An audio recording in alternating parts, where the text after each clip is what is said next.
Hi there. My name is Brooke Seaford, and I'm a member of Cohort 4 in the MDiv program and would love to be there for J-term now, but unfortunately, as a result of a medical crisis that my family is undergoing at the moment, I'm unable to attend.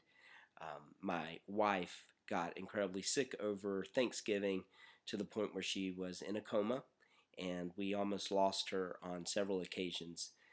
In fact, on two separate occasions, the nurses called me in to say goodbye to her, which, as one could imagine, is was an incredibly difficult and emotionally harrowing event. But by the grace of God, she survived and is going to survive. That's not going to be rosy as a result of the medications that she needed to stay alive. She's going to lose both hands and a foot. Um, Now, we have 5 young children, so, and being a mom is probably the most important thing to my wife on the planet. And so to take the things such as hands, which are so vital to moms, um, and for to take them from her, I find remarkably cruel. But I could go down many different paths, and she could too, in terms of um, downward spirals and rabbit holes.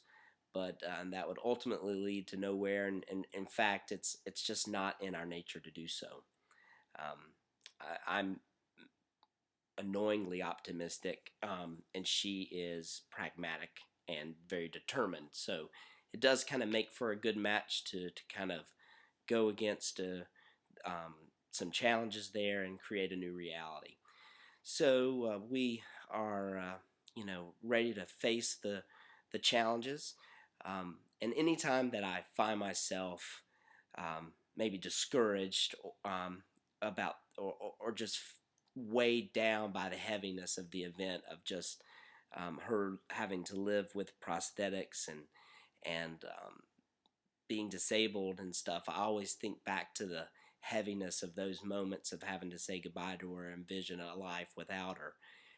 Now I can look forward to um, us, watching our kids grow up, um, dancing at their weddings, um, and just growing old together.